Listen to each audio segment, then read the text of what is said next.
Para pak minutash edhe një zyrtar tjetër policor u gjend i vdekur. Bëhet fjalë për policin e njësisë speciale 47 vjeçarin Alban Tolaj.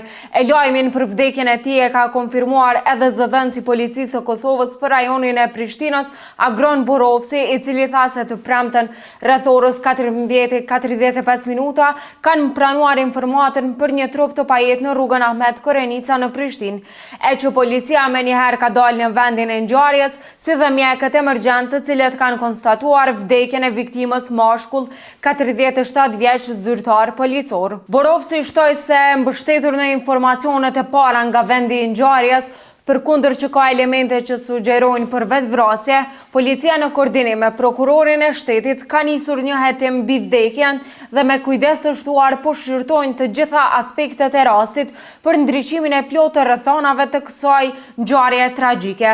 Policia e Kosovës shpreh ngushëllimet më të thella për familjen, kolegët dhe miqtë e zyrtarit të ndjerë.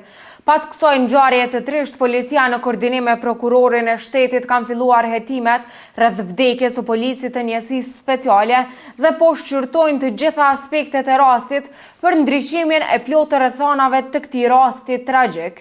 E deri në momentin që unë po flas, akoma nuk dihen motivet e kësaj vetvrasje. E në lidhje me këtë ka reaguar edhe një familjare të ndjerë duke shprehur dhimbje kur e morën lajmin për Albanin.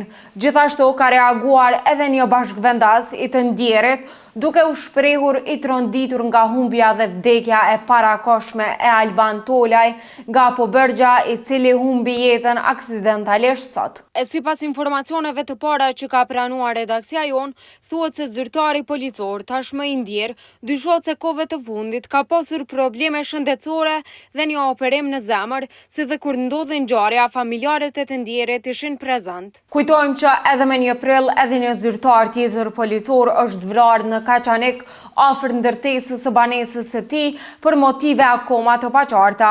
Muhamet Lika kishte ndëruar jetë si pasojë e plagëve të marra nga arma e zjarrit, e që lajmin për të e kishte konfirmuar edhe zëdhënësi i policisë së Kosovës për rajonin e Ferizajt Kanon Veceli, e që akoma nuk ka asnjë person të arrestuar për atë vrasje. Brenda 13 ditëve në Kosovë ndodhen shumë vrasje e vetvrasje, të cilat ronditën e shokuan tër vendin. Me 23 mars në Vushtrë mbeti vrarë 19 vjeçari Ardit Zymeri.